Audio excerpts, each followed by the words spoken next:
Sir, Senator Sessions says that the SGR legislation will raise the debt by $200 billion.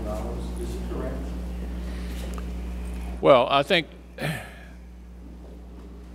like any bill of this magnitude, there are strengths and weaknesses. Let me point out the part of it that I think is really significant.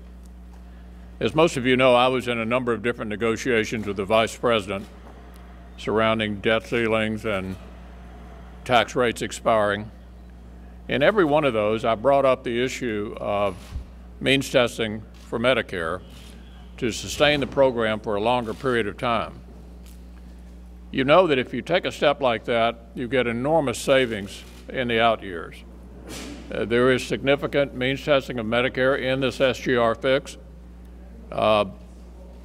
Not a whole lot of it scores in the early years, but we know that if we make Medicare or Social Security eligibility changes, we tend to leave them alone. In other words, they actually happen.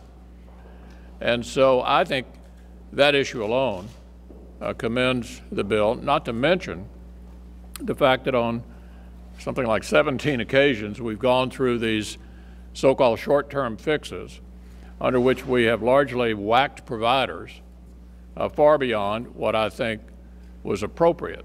So, yeah, there are, like any large bill, it's a mixed bag in some respects, but I think on the whole it's a bill well worth supporting. And we also need to pass it today, and I think most of our members understand that. So we can follow up.